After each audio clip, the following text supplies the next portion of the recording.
Well, thanks for this opportunity to talk about the different various glues that S&H uses, which is provided by Trinity Hardwood Distributors. And that's me. I'm Phil with Trinity Hardwood Distributors, and we're talking about glue. So the first thing that we want to talk about is what happens when you're dealing with a wood floor. Every wood floor is going to be glued down to a concrete slab in most cases. So we have an example here of what a concrete slab looks like. And most of the time you're going to start off with a concrete slab. More than likely there's going to be either patch involved or there's self-leveling involved. In that scenario, you start off with concrete, you put a primer over the concrete so that it accepts the patch or the self-leveler, which is shown right here. Then you come back with adhesive on top of it. So the adhesive is designed to do one function, and that is to secure the floor to its foundation, in this case, a concrete slab.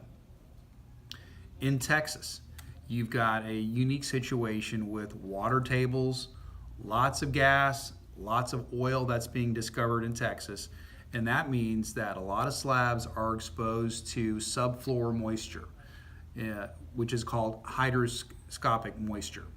So that happens in Texas where you have sometimes too much moisture in the slab, and one way to cure that is to use a product like Bostik Green Force. So this is what we're promoting today, is you can take a base grade adhesive, which you guys use. If you're talking about an entry-level floor, then this product will work just fine. If you're talking about a higher dollar investment, you really ought to consider doing something like this, because this helps mitigate moisture from ever hurting the floor in the first place.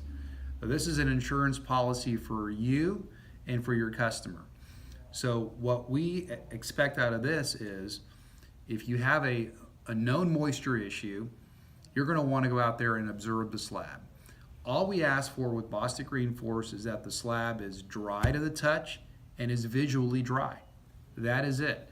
Then this goes down, it spreads like this, just as you see it. You engage your plank, and you have a rock solid warranty for the life of the floor. That's for the life of the consumer who owns that floor. If you don't have a moisture mitigation adhesive and the floor fails, it's on the consumer. It's not on S&H, and that needs to be disclosed to the consumer at the point of sale, in my opinion. When you analyze the cost on this Green Force versus your base grade adhesive, there is an upgrade price, but the price is so small that I think it's very sellable to your customer.